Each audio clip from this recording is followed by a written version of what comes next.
बहकी ने शेबुल ईमान में हज़रत अली से रिवायत की है कि दो मोमिन दोस्त थे और दो काफिर दोस्त थे। मोमिन दोस्तों में से एक मर गया तो जन्नत की बशारत उसे दे दी गई। उसे अपने दोस्त की याद आई तो अल्लाह की बारगाह में अर्ज़ करने लगा कि ए अल्लाह,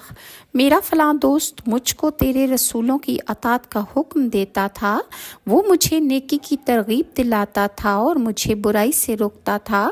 और कहता था कि तू खुदा से ज़रूर मिलेगा। मेरे अल्लाह, मैं इसको मेरे बाद गुमराह न करना हत्ता कि वो मुझसे मुलाकात करे और इसके साथ इसी तरह राज़ी रहना जिस तरह तू अब मुझ पर राज़ी है। आखिर जब दूसरा दोस्त मरता है तो दोनों दोस्त आपस में मिलते हैं तो हुक्म होता है कि दोनों को एक दूसरे की तारीफ़ करें। चुनांचे दोनों दोस्त आपस में अच्छे मसाहिब और भाई की हैसियत से एक दूसरे की तारीफ़ करते हैं।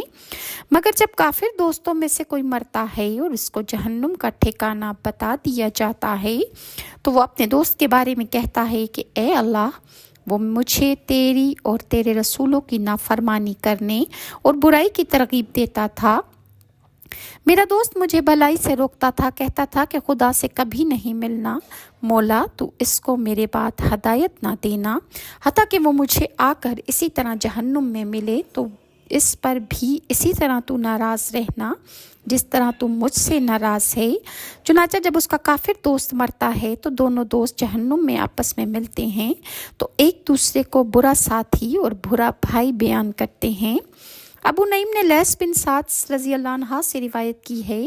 कि एक शख्स शाम वालों में से शहीद हो गया तो वो हर जुम्मा की रात को ख्वाब में अपने बाप के पास आता और गुफ्तगू करता, मगर एक जुम्मा की रात को जब वो ना आया और फिर दूसरे जुम्मे की रात को आया तो बाप ने उससे शिकायत की कि तू मुझसे ख्वाब में मिलने क्यों ना आया। तो उसने बताया कि तमाम शोहदा को हुक्म हुआ था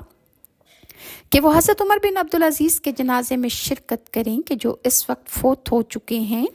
और इसी तरह मैयत अपने गुस्ल देने वाले और अपनी तजहीज़ व तकफ़ीन करने वाले लोगों की बातों को सुनती है और मैयत को तमाम आवाज़ें जा रही होती हैं और वो सब जो उसके इर्द गिर्द लोग होते हैं उनको पहचानती है।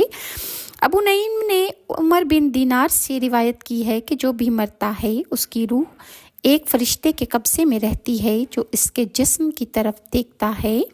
कि कैसे उस मैयत को गुस्ल दिया जा रहा है, कैसे इसको ले जाया जा रहा है। वो फरिश्ता कि जिसके कब्ज़े में उसकी रूह होती है उस मैयत से कहता है कि लोगों से अपने बारे में अपनी तारीफ़ें सुनो।